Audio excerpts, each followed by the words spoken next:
വരാൻ പോകുന്ന ഓണത്തിന്റെ ഒരു മുന്നൊരുക്കമായിട്ട് നമുക്കിന്ന് കുറച്ച് മത്തങ്ങ എലിശ്ശേരി ചെയ്താലോ? അപ്പൊ ഇന്നലെ ഞാനൊരു പുളിയിഞ്ചിന്റെ റെസിപ്പി അപ്ലോഡ് ചെയ്തിട്ടുണ്ട്.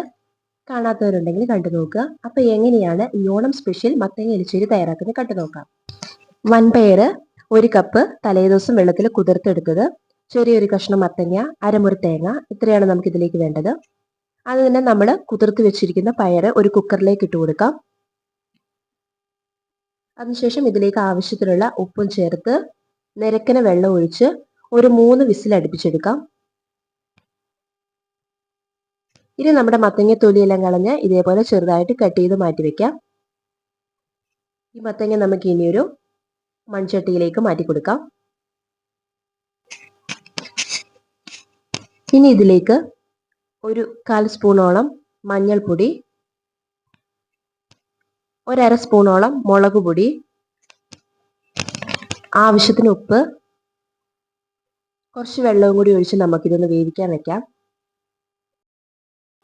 ഇനി ഇതിന് അരപ്പ് തയ്യാറാക്കാനായിട്ട് ഒരു 1/4 മുറി തേങ്ങയും അതിലേക്ക് ഒരു പച്ചമുളകും, ഒരു 2 വെളുത്തുള്ളി,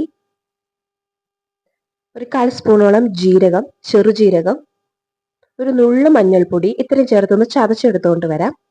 ഇതാ ഈ ഒരു പരുവത്തിന്, വെള്ളമൊന്നും ചേർക്കേണ്ട ആവശ്യമില്ല. ഇനി നമ്മുടെ മത്തങ്ങ നന്നായിട്ട് വെന്ത് വന്നിട്ടുണ്ട്. പെട്ടെന്ന് വെന്ത് കിട്ടും നമ്മുടെ മത്തങ്ങ, കണ്ടില്ലേ? ഈ ഒരു പരുവത്തിന് വെന്ത് വന്നതിന് ശേഷം നമ്മൾ നേരത്തെ വേവിച്ചു വെച്ചിരിക്കുന്ന ആ വൻപയറും കൂടി ഇതിലേക്ക് ചേർത്ത് കൊടുക്കാം. അപ്പൊ 3 വിസിലിൽ വയറൊന്നും വെന്ത് പോയിട്ടില്ല, കറക്റ്റ് പാകത്തിന് കിട്ടിയിട്ടുണ്ട്. ഇനി നമുക്ക് നന്നായിട്ട് ഇതൊന്ന് ഇളക്കി കൊടുത്ത് ഒന്ന് ഉടച്ചു കൊടുക്കണം. ഇനി ഇതിലേക്ക് നമ്മൾ നേരത്തെ ചതച്ചു വെച്ചിരിക്കുന്ന തേങ്ങയും കൂടി ചേർത്ത് നന്നായിട്ടൊന്ന് ഇളക്കി കൊടുത്ത് ഒരു 2 മിനിറ്റ് നേരത്തേക്കൊന്ന് മൂടി വെക്കാം.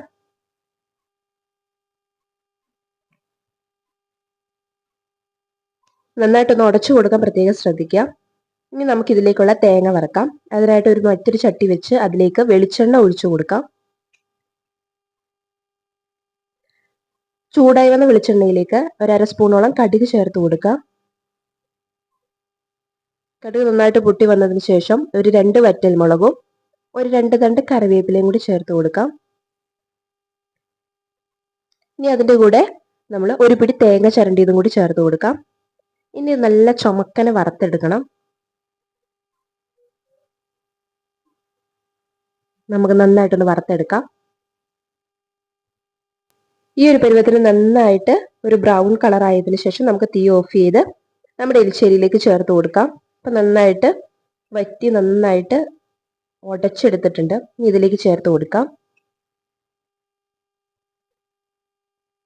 അങ്ങനെ നമ്മുടെ ഓണം സ്പെഷ്യൽ മത്തങ്ങ എരിശ്ശേരി ഇവിടെ റെഡി ആയിട്ടുണ്ട്. അപ്പോൾ ഈ രീതിയിൽ തയ്യാറാക്കി നോക്കുക നിങ്ങൾ ഓണസദ്യയിൽ. അറിയാത്തവരുണ്ടെങ്കിൽ ഈ വീഡിയോ ഉപകാരപ്രദമായി എന്ന് വിശ്വസിക്കുന്നു. ഇതിന് തൊട്ട് മുമ്പിൽ ഞാൻ അപ്ലോഡ് ചെയ്ത പുളിയിഞ്ചിന്റെ വീഡിയോ കാണാത്തവരുണ്ടെങ്കിൽ ഒന്ന് കണ്ടു നോക്കുക. ഞാൻ അതിന്റെ ലിങ്ക് ഇവിടെ താഴെ കൊടുത്തേക്കാം. അപ്പം നാളെ മറ്റൊരു ഓണം സ്പെഷ്യൽ റെസിപ്പിയുമായിട്ട് വരാം. അതുവരേക്കും ബായ്.